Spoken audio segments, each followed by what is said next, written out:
Rajesh law centre में आप लोगों का स्वागत है। आज हम लोग चर्चा करेंगे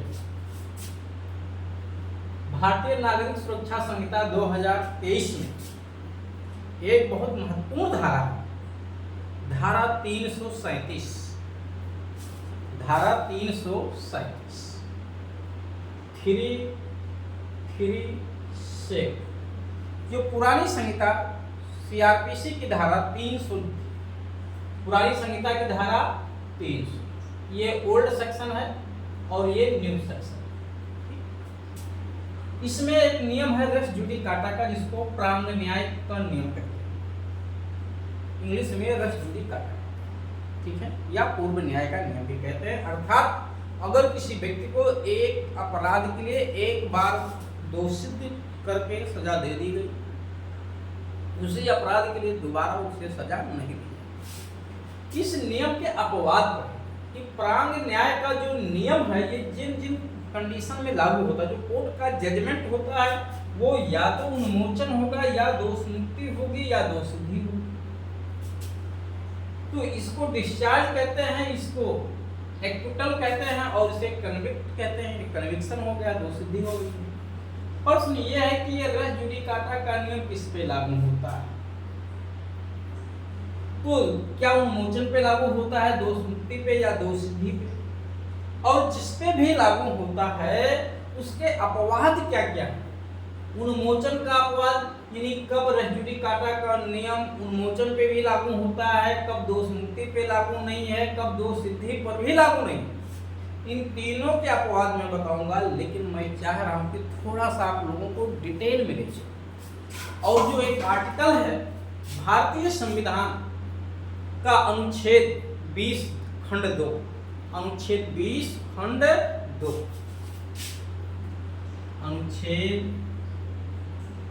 20 खंड, यह दोहरे दंड से संरक्षण का नियम प्रतिपादित करता है। डबल ज्योपार्डी जिसको कहते हैं। डबल ज्योपार्डी एक संवैधानिक राइट है और केवल संवैधानिक फंडामेंटल राइट है, समझिए। किसी भी व्यक्ति को एक ही अपराध के लिए एक से अधिक बार दंडित नहीं किया जा सकता, ये उसका फंडामेंटल राइट है। और ये फंडामेंटल राइट के साथ साथ लीगल राइट भी है।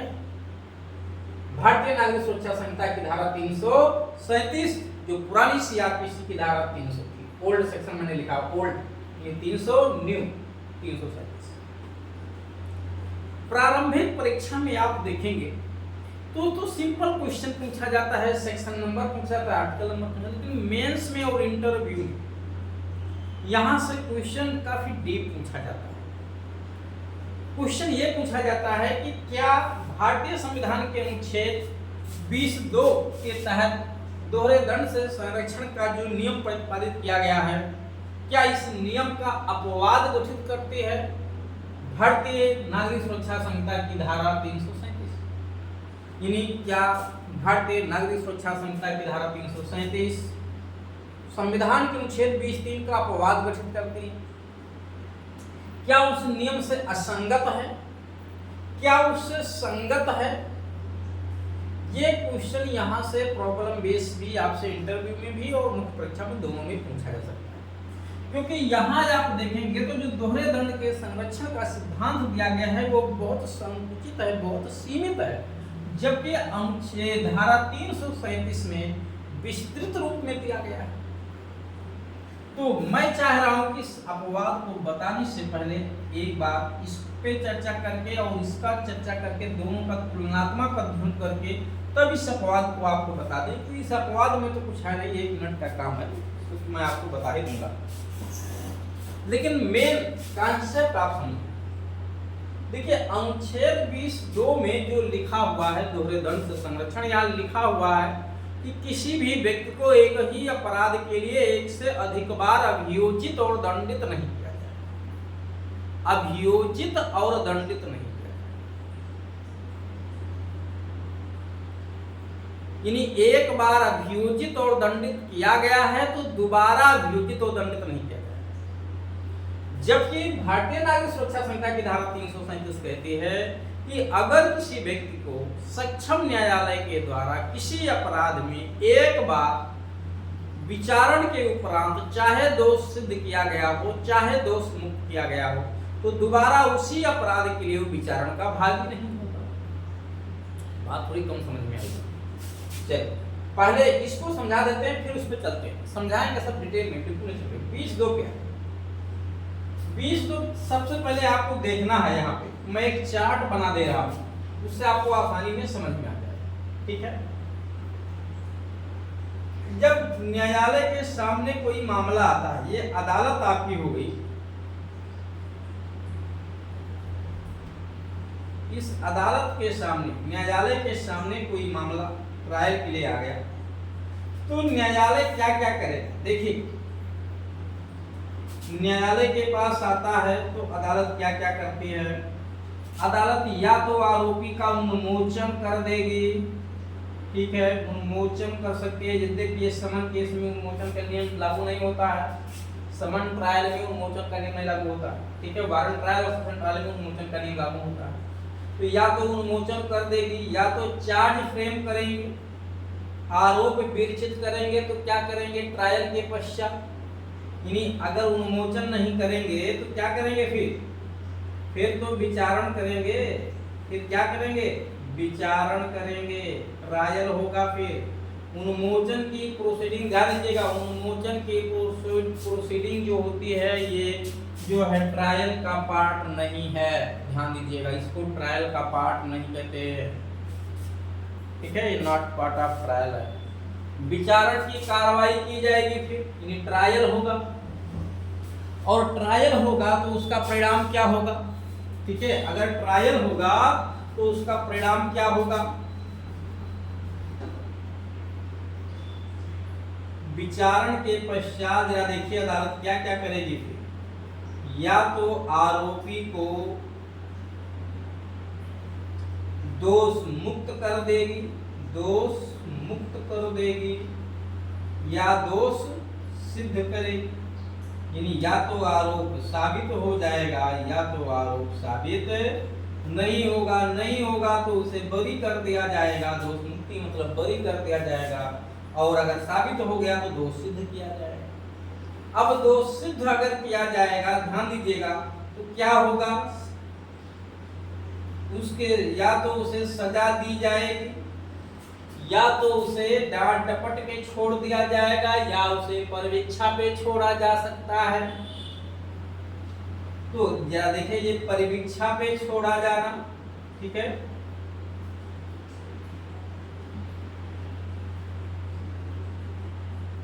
परिवीक्षा पे छोड़ा जाना, या डांट डपट के जिसको भर्त्सना कहते हैं, भर्त्सना पे छोड़ा जाना, या फिर उसे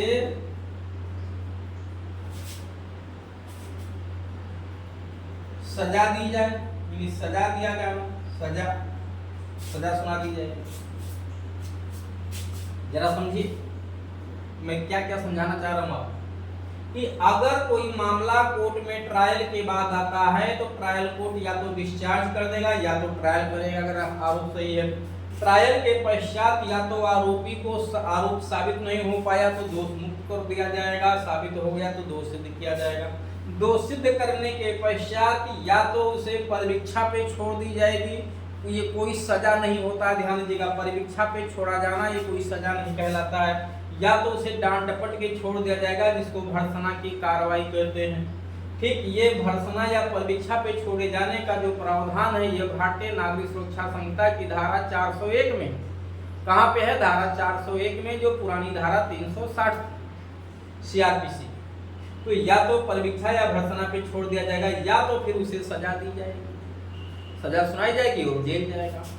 अब प्रश्न ये है कि जो रेस जुडिकाटा का नियम अनुच्छेद 20(2) ये कब कब लागू होता है, कब कब लागू नहीं होता है, और कब ये 337 भारतीय नागरिक सुरक्षा संहिता हमें प्रोटेक्शन देती है। जरा सबसे पहले एक नियम और समझ लीजिए, आपकी जो 20(2) का कॉन्सेप्ट है कि किसी भी व्यक्ति को एक ही अपराध के लिए एक से अधिक बार अभियोजित और दंडित नहीं किया जाएगा। यानी विधायिका वो हमारी जो है संविधान सभा क्या लिखना चाह रही थी? संविधान सभा ये चाह रही थी संविधान के माध्यम से कि कि देश में किसी भी व्यक्ति को अगर उसने कोई ऐसा कार्य किया है जो विधि अनुसार अपराध है तो उसे एक ही बार सजा मिले, एक कार्य एक सजा। ये नहीं एक बार अगर उसने जीवन में चोरी कर दी तो जीवन भर उसे दंडित करते रहो, एक बार सजा पूरी हो जाए फिर जेल में डाल दो, फिर उस जेल में डाल दो, एक बार जुर्माना दे फिर जुर्माना मांगो, फिर जुर्माना मांगो। ये कितना अन्यायपूर्ण होगा। जरा समझिए, अगर इस तरह का प्रोविजन संविधान में लिखा गया तो इस तरह का अन्याय जरूर रहा होगा समाज में, क्योंकि अगर ये समस्या थी नहीं तो फिर लिखने की जरूरत क्यों पड़ी? इसका मतलब ऐसी समस्या थी। तो 20(2) से कहा गया अब किसी व्यक्ति को एक ही कार्य के लिए एक से अधिक बार दंडित नहीं कर सकते, ये दंडित किया जा रहा था। सर समझिए क्या स्थिति रही होगी उस समय के व्यक्ति में। तो इसका उद्देश्य कि उसे दंडित नहीं किया जाएगा। अब यहाँ एक बात लिखा है कि अभियोजित और दंडित अगर कर दिया गया है तब उसे दोबारा दंडित नहीं किया जाएगा। यानी कोर्ट ने क्या किया हो, कोर्ट ने उसका ट्रायल किया हो, उन्मोचना किया हो, विचारण किया हो और क्या किया हो, अभियोजित करके दंडित किया हो, यानी दोषमुक्त ना किया हो, दोष सिद्ध किया हो और दोष सिद्ध करके फिर क्या किया गया हो, दंडित किया गया, यानी सजा दी गई। अगर किसी व्यक्ति का एक बार ट्रायल हुआ और वो दोष सिद्ध होकर सजा पा चुका है तो दोबारा केस उस पर नहीं चलाया जाएगा। ये 20(2) प्रोटेक्ट देती है, यानी 20(2) कहती है कि अगर कोर्ट में ट्रायल चला लेकिन डिस्चार्ज हो गया तो दोबारा केस चलेगा, नहीं रोक लगाती। अगर ट्रायल होने के पश्चात उसे दोष मुक्त कर दिया गया तब भी दोबारा केस चलाया जा सकेगा। क्यों? क्योंकि 20(2) दंडित कर दिया गया है तो दोबारा दंडित करने पे रोक लगाती है, दोष मुक्त कर दिया गया तो दोबारा ट्रायल पे रोक नहीं लगाती है।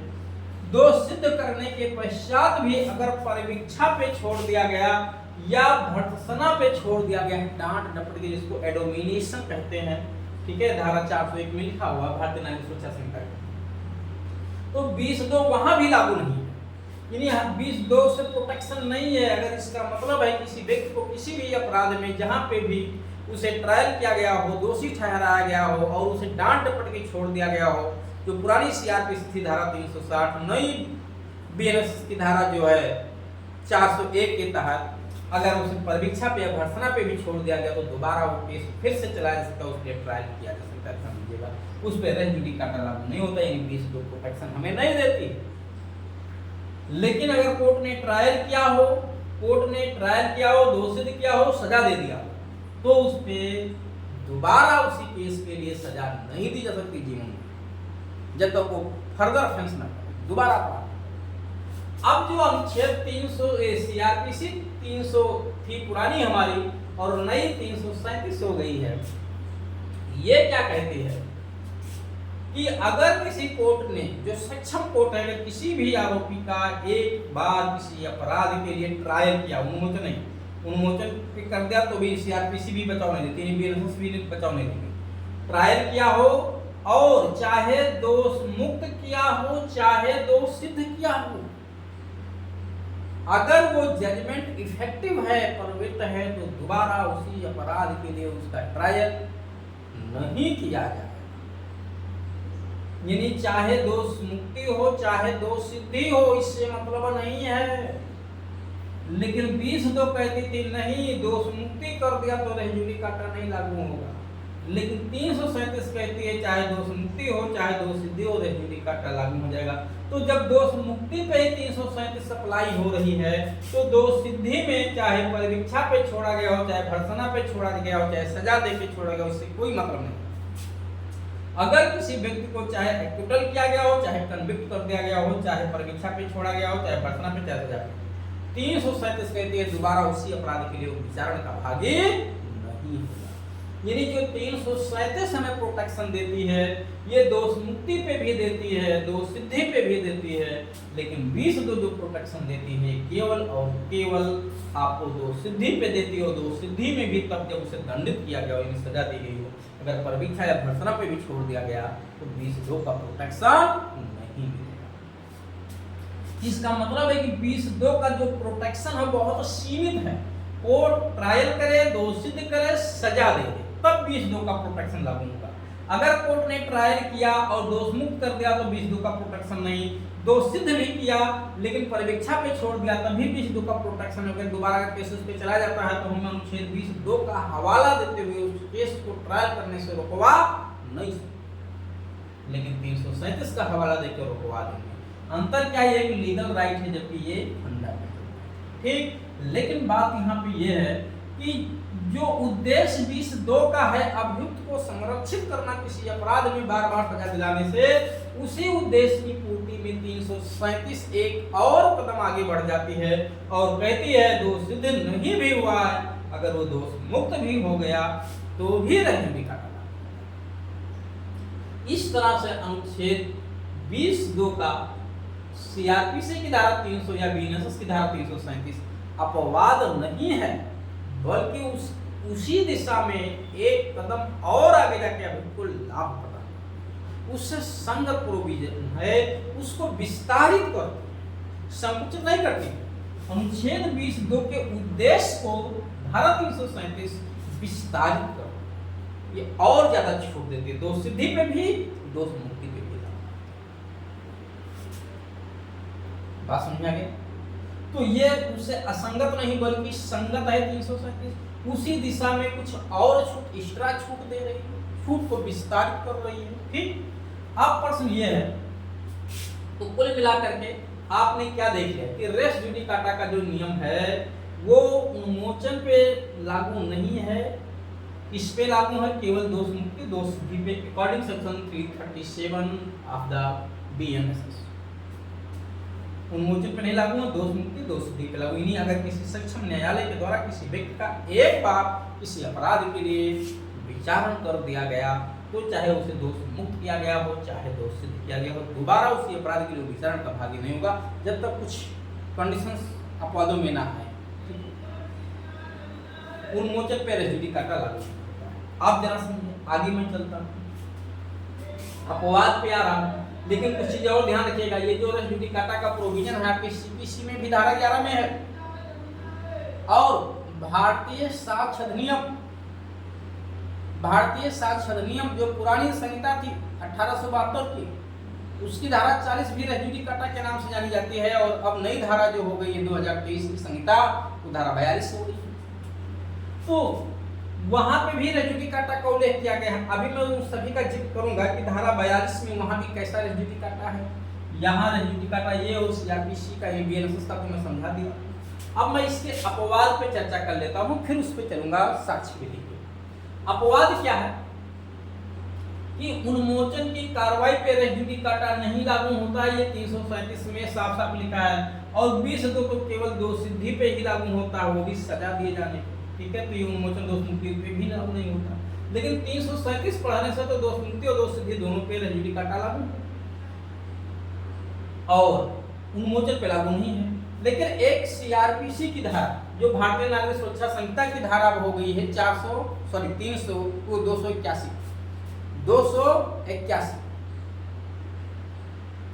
जो पुरानी धारा थी 258, पुरानी धारा 258, नई संहिता की धारा 281, उसमें लिखा हुआ है कि यदि समन मामले में कोई फर्स्ट क्लास या मुख्य न्यायिक मजिस्ट्रेट से कोई अदर मजिस्ट्रेट, अदर का मतलब कौन, सेकंड क्लास मजिस्ट्रेट, यानी सेकंड क्लास मजिस्ट्रेट मुख्य न्यायिक मजिस्ट्रेट से या प्रथम वर्ग मजिस्ट्रेट से अनुमति लेकर के किसी समन ट्रायल की प्रोसीडिंग को बीच में रोक सकता है, बंद कर सकता है। अगर वो ऐसी प्रोसीडिंग को बंद कर देता है बीच में और मुख्य साक्ष्यों की परीक्षा अगर नहीं हुई है तो उसका प्रभाव डिस्चार्ज होता है, और मुख्य साक्ष्यों की परीक्षा हो चुकी थी और कार्रवाई को बंद कर दिया बीच में, तो उसका प्रभाव दोष होता है। तो जो दोष उन्मोचित हो गया, यानी अगर मुख्य साक्ष्यों की परीक्षा बगैर किए धारा 281 नई संहिता के तहत अगर केस को बंद कर दिया मजिस्ट्रेट ने, तो उसका प्रभाव डिस्चार्ज होता है, और उस डिस्चार्ज की प्रोसीडिंग पे भी रेस जुडिकाटा लागू होता है। ध्यान, उस डिस्चार्ज की प्रोसीडिंग पे भी रेस जुडिकाटा लागू होता है। ये बात आपको मिलेगा धारा 337 की उपधारा 5 में लिखा हुआ है कि जिस मजिस्ट्रेट ने डिस्चार्ज किया है उसकी अनुमति के बिना उस पर केस नहीं चला जा सकता। यानी सामान्य नियम है कि उस डिस्चार्ज में दोबारा केस नहीं चलेगा, अगर चलाना है तो उस कोर्ट से इजाजत लेना पड़ेगा। तो सामान्य नियम क्या है कि जो उन्मोचन हुआ है, हम दोष मुक्ति की बात उस पर नहीं कर रहे हैं, उन्मोचन वाले प्रश्न के बिना साक्ष्यों की परीक्षा किए अगर केस को बंद किया मजिस्ट्रेट ने तो उन्मोचन हो जाएगा, डिस्चार्ज। तो उस पे अब अगर केस चलाना है तो कोर्ट से परमिशन लेना पड़ेगा, अगर नहीं केस चलाना तो परमिशन नहीं लेना। इसका मतलब जनरल नियम क्या है कि केस नहीं चलाया जाना, चलाने के लिए तो परमिशन लेना, ना चलाने के लिए परमिशन नहीं लेना।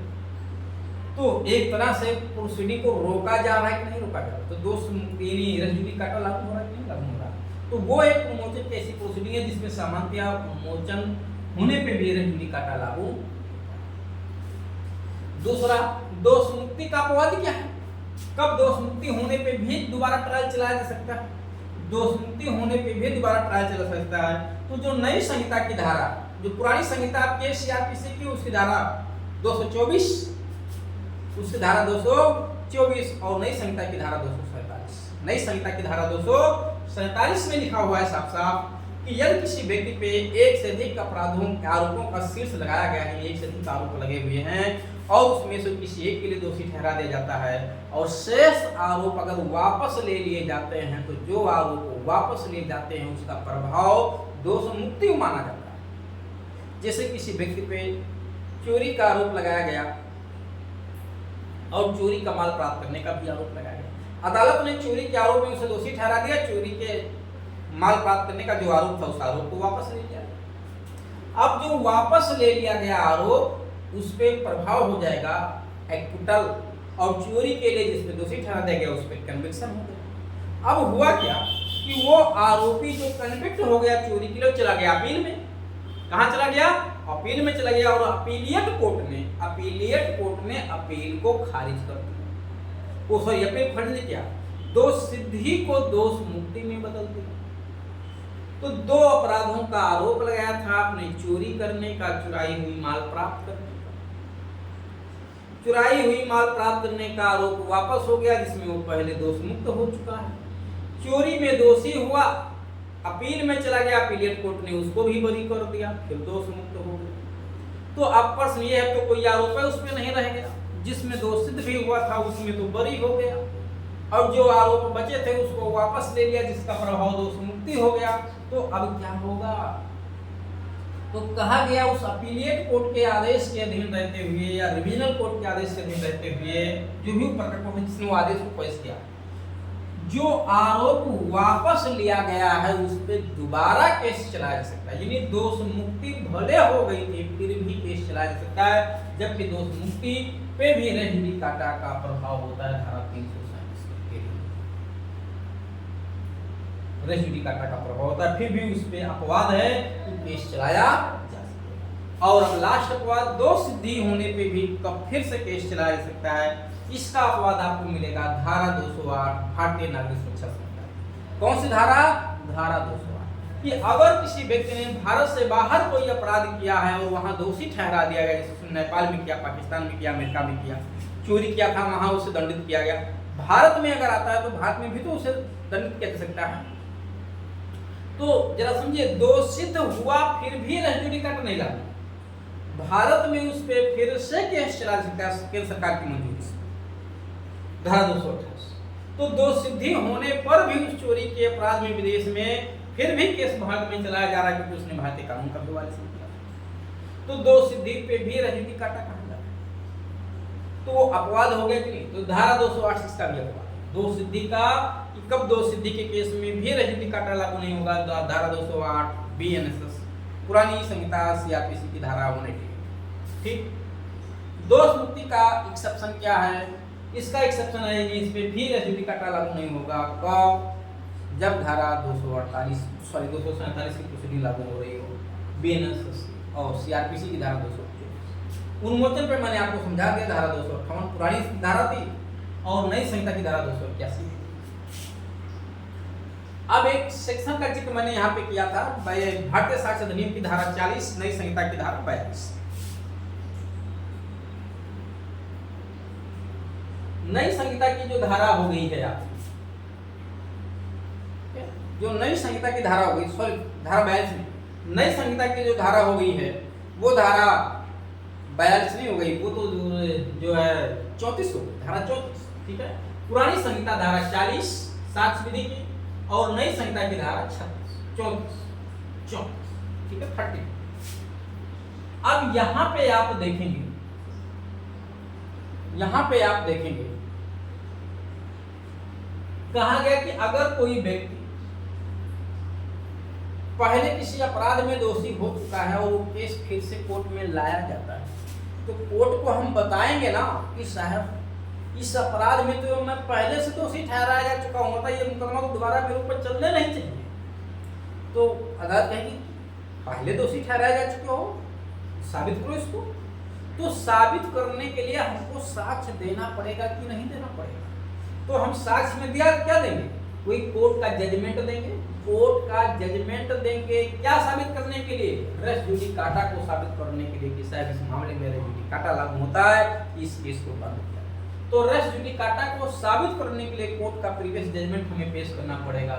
तो रेस जुडिकाटा के रूप में न्यायालय के निर्णय साक्ष्य के तौर पे दिया जा रहा है। रेस जुडिकाटा को साबित करने के लिए कोर्ट के जजमेंट को एज एविडेंस कोर्ट में दिया जा रहा है।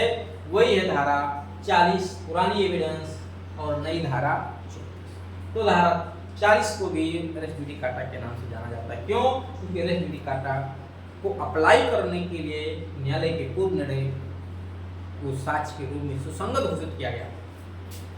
तो उम्मीद है कि आप लोगों ने इसका एक्सेप्शन भी समझ लिया होगा। अनुच्छेद 20(2) और भारतीय नागरिक सुरक्षा की संहिता की धारा 337 का तुलनात्मक अध्ययन, साथ ही साथ साक्ष्य विधि की भी धारा मैं यहाँ पे जिक्र कर दिया और आप लोगों को समझ में आया होगा। कोई समस्या अगर रह गई है, कोई बात नहीं समझ में आए तो कमेंट बॉक्स में जरूर आप लोग बताइएगा, उस पर सुधार करने की कोशिश की जाएगी। और साथ ही साथ यहाँ पे नंबर दिया गया है कि अगर किसी बच्चे को कोई भी बैच ज्वाइन करना है, चाहे PCJ का हो, APO का हो, क्लास हमारे यहाँ ऑनलाइन ऑफलाइन दोनों प्रकार के उपलब्ध है। मॉर्निंग में भी बैच चलता है और इवनिंग में भी बैच है। तो आप अपनी सुविधा अनुसार क्लास ज्वाइन करने के लिए इस नंबर पर संपर्क